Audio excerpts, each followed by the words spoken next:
Okay, folks, welcome back. We're back with Dr. Rodney Hinton and John Lupo. We're talking about the history of Russell County, and so it's yours. I don't use my doctorate is long in the past. That's the doctor. Okay. John was talking. I don't use it either. Yeah, well, neither one of us use it. I mean, you know, it's a union card. I mean, you know. Well, I very seldom ever call you doctor. No, I don't it's want you always to. Rodney. You'll never hear me refer to myself as doctor.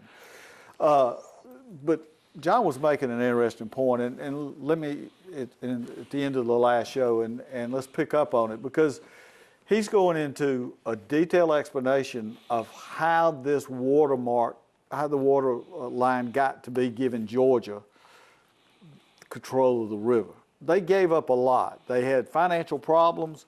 They had growth problems as a state, Georgia did, as early on. They got to pay back land and these land fraud issues. They owe a lot of money, so the federal government's coming in and saying, look, we're going to give you some money to solve your problems, but really we're paying you for Alabama and Mississippi, and they're going to become territories, and eventually they'll become states.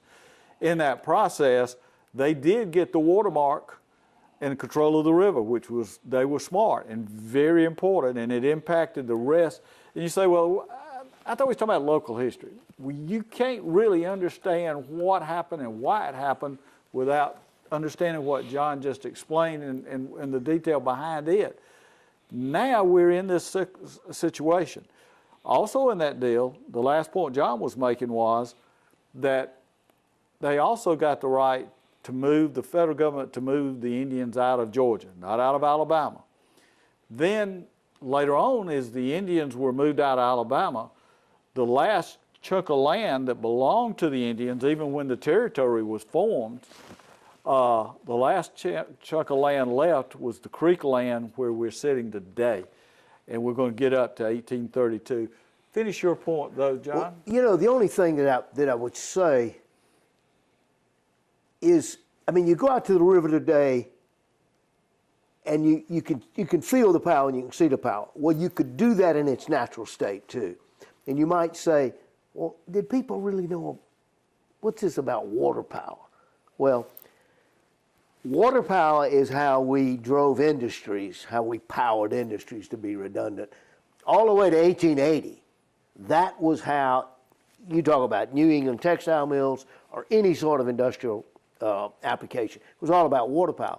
So you're dealing in 1802, you say, well, what, do they really recognize the river? And my argument is this. Yes, they do. They had, in the 1790s, they developed Paterson, New Jersey. It had a 77-foot waterfall.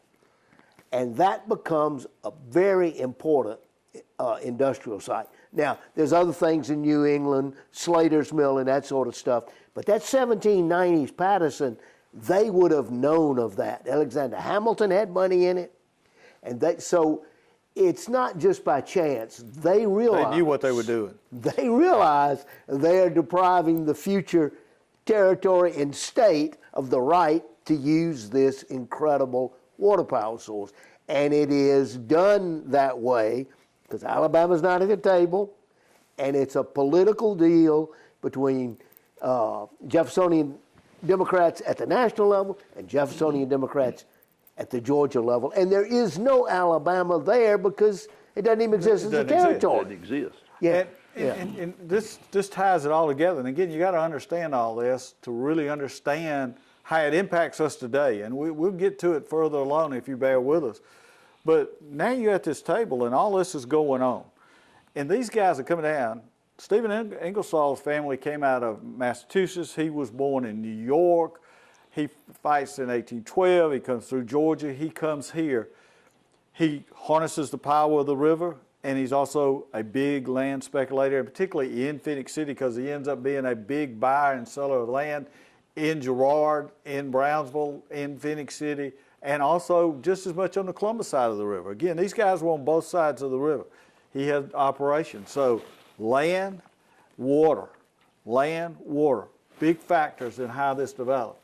Now let's take this to the next step, because now this line is formed. Well, Stephen Jones my friends tell me I said Stephen Griggs a while ago. That's just because I think a lot of Stephen Griggs, and I'm old and I'm senile. But Stephen Jones, who we talking, Stephen Griggs been around a long time, but not that long. Okay, Stephen Jones. Senility is a terrible thing. Stephen will enjoy this. Yeah. Johnny said, "What about me?" Yeah. The Griggs was the Griggs family was one of the earlier settlers here too, as was your family and was mine. We're going way back. Way back. Stephen Jones and those guys are coming in. They're developing this. Now, Stephen Jones and Ingersoll are friends all the way back to Milledgeville. Stephen Jones has got the mill over on the Georgia side. Now, there's some documentation, and being that I'm from this side of the river, and our friend Jesse Williams has helped me with a lot of this research. You know, I say Ingersoll built the first dam on the river, and Stephen Jones was second. And there's some documentation in a court case to support that, but we'll save that for a later time. That's a good argument. Everybody can argue that point. But Jones gives Ingersoll permission to build a wing dam out that I mentioned last time. A wing dam goes out about halfway, just enough to get into the channel to pool water on your side. That dam operated for many years. Later on, Ingersoll, and there's some, I think in the court case, and correct me if I'm wrong, John, it was actually a leasee of his that was leasing his mills and paying him to lease them, wanted to extend that, and they built it higher and further across, and I think all the way across, according to one set of testimony. Now things are getting complicated because that's creating issues for Jones, but even more important, in the early 40s, you had the Harrison freshet, which was a big flood, and Ingersoll's dam is caused washing on the Georgia side. But that's not as big an issue, and I'm going to let you jump in here and correct all my misconceptions. But the bigger issue on the Georgia side is that now they developed the water lots. And I'm going to let John talk about the water lots, but as they developed the water lots, they had to get water over there because the natural flow of the river is in downtown Columbus, downtown Phoenix City, and downtown Girard. The natural flow of the river is on the Alabama side. On the Georgia side, there's big rocks that push the water toward the Alabama side. Later on, you had a whole street in Girard that washed away, and a cemetery. When that happened, you had caskets floating down the river. It was terrible. So you had washing on both sides of the river. But you got to get the water over to the Georgia side. So that's when they built the Checkmark Dam and the wall that you see over there to power those mills. Doing that, they created problems for Ingersoll's mill. He took them to the Alabama courts, which were formed by then. Mm-hmm. The Alabama Supreme Court said he had the right to use that, and Jones had given him that right. The Georgia owners of the water lots, which we're going to start back at the water lots when I finally let John talk, they took it to the Georgia Supreme Court, and Georgia said, no, you're right, the high water mark, you control it. It went to the U.S. Supreme Court, and you know the rest of the story. In 1851, Georgia won, and that set it in stone. But now let's walk back through what I said generally. Talk about these water lots and why they were important and what all was going on here and who the players were that was suing Ingersoll. Well, I mean, like I said, it's obvious there was water power here. And if I can do another comparison. Go ahead. What happened? It's, you know, we see a rivalry here. There's also a rivalry in a sense, although they're not right at each other, is between Augusta and Columbus. That's right. And what Augusta does, just to show you how things were done then, what Augusta does is Augusta, the city, builds a canal.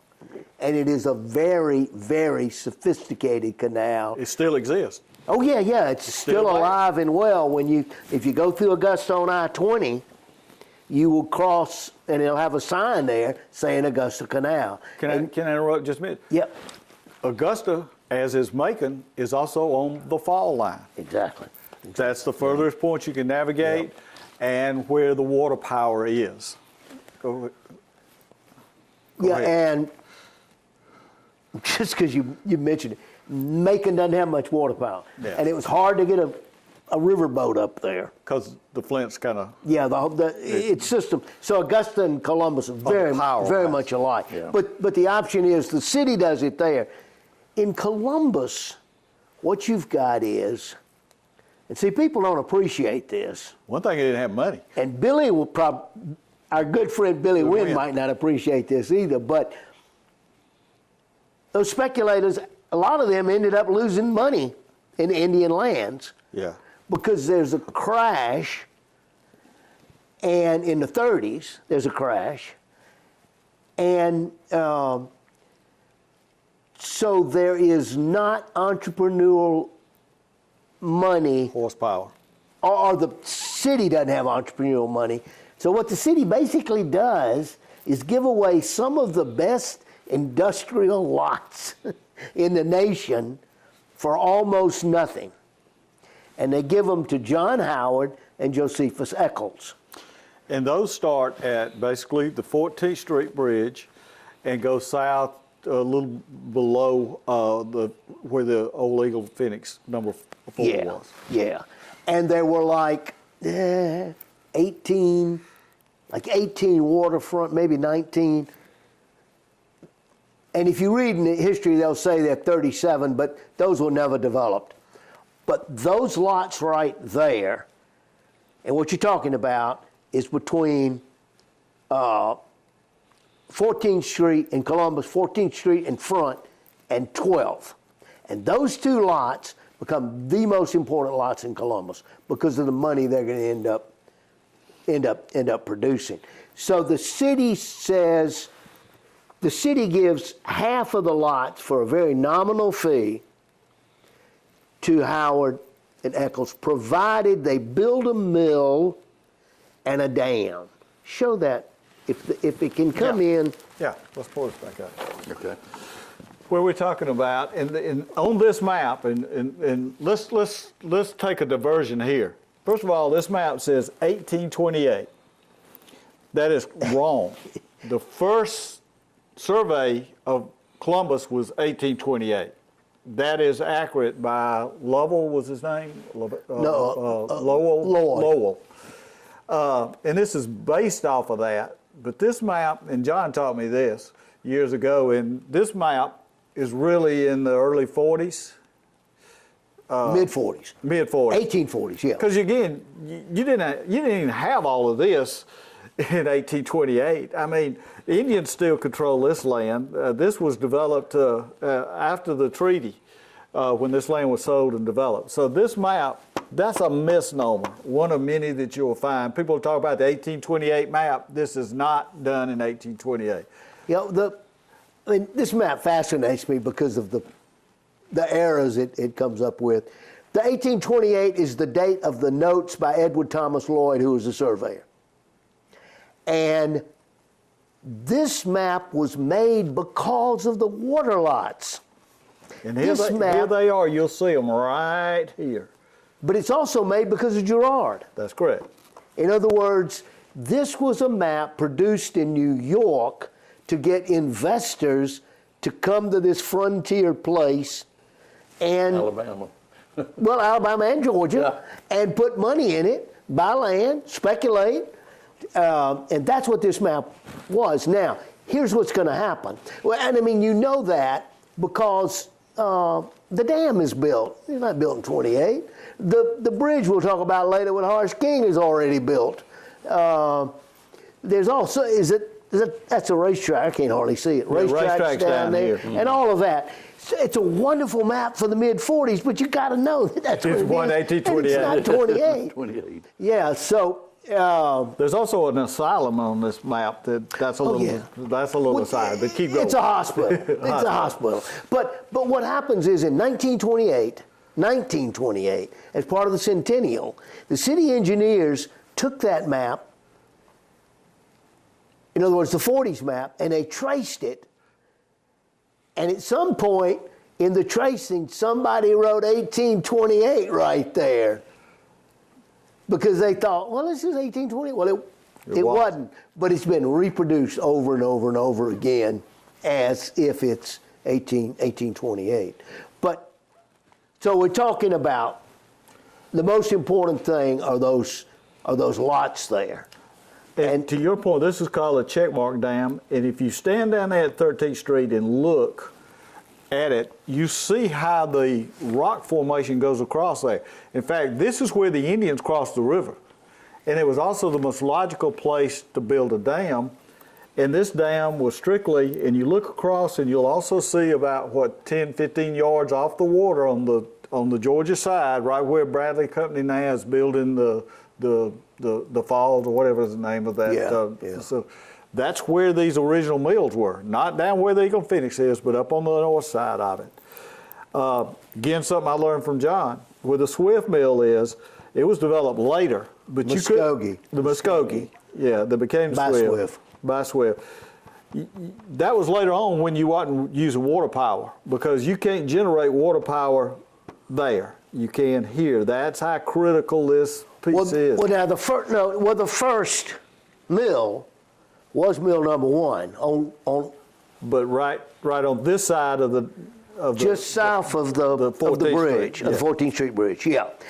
But that was it. You know, it's too early to do all that about Eagle and Phoenix, but again, to your point now, they had to get the water over here, and they were required to build that wall and maintain that wall to get the water over there. Correct, John? Yeah, they had to keep the dam. They had to keep the dam going.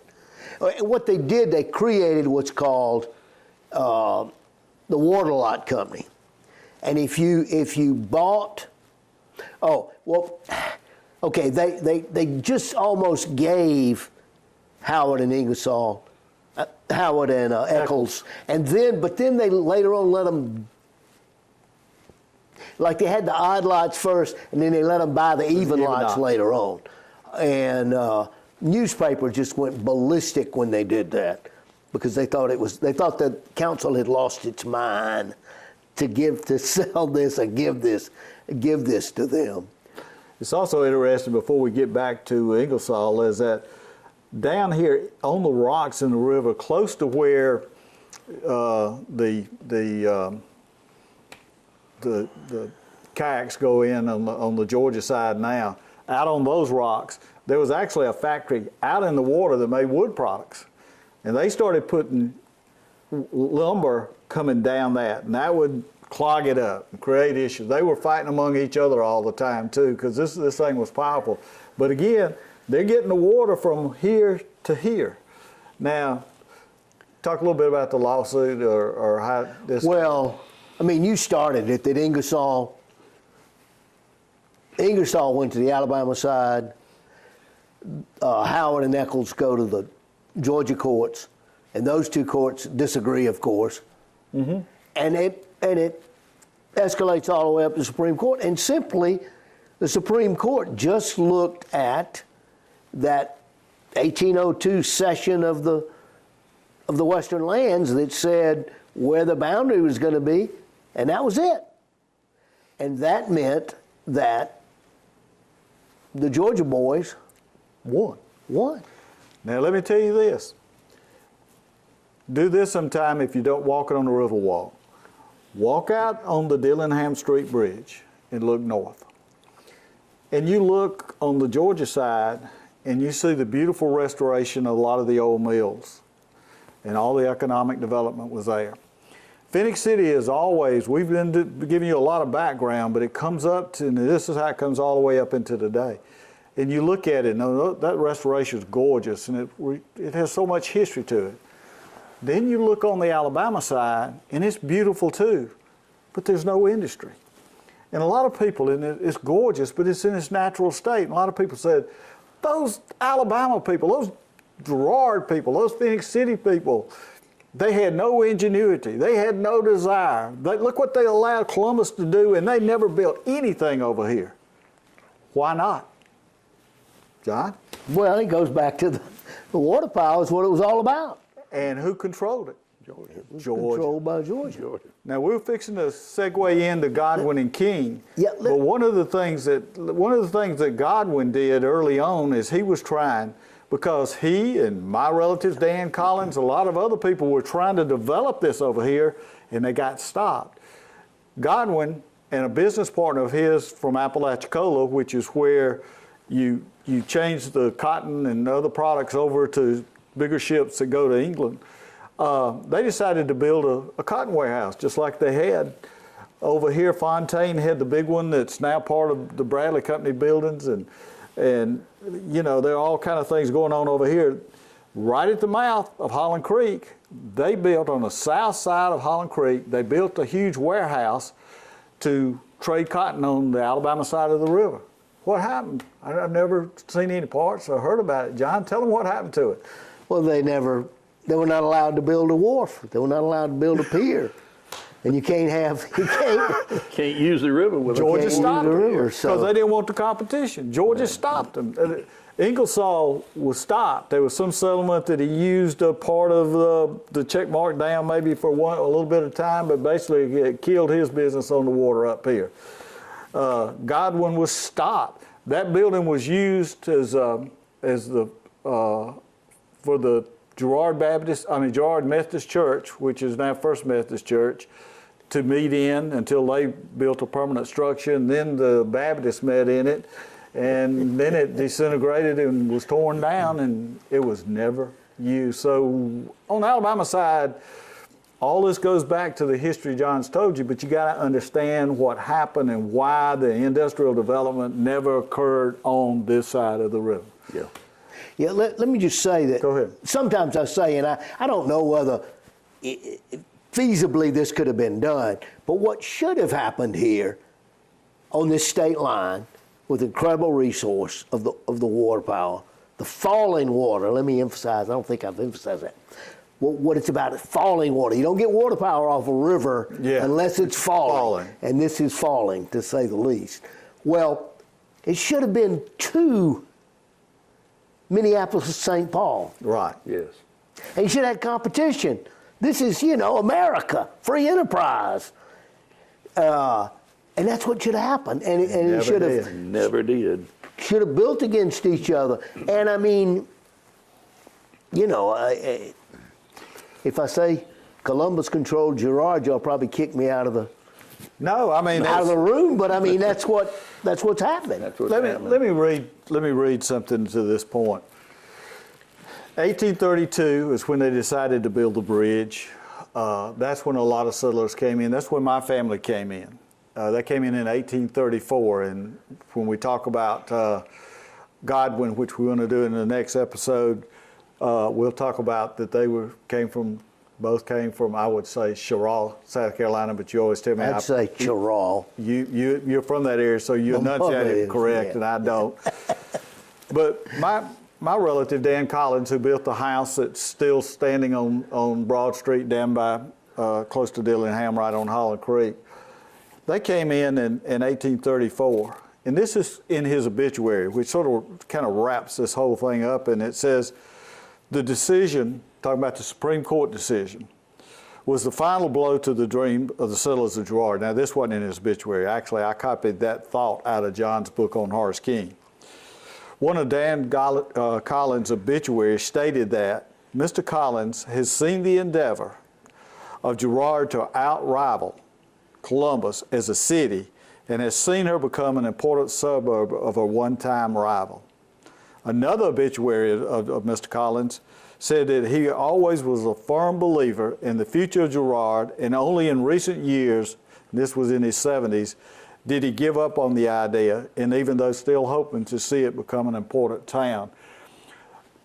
My relatives, Dan Collins, Godwin, Ingersoll, they all came over here to create that multiple city competition, and it never happened.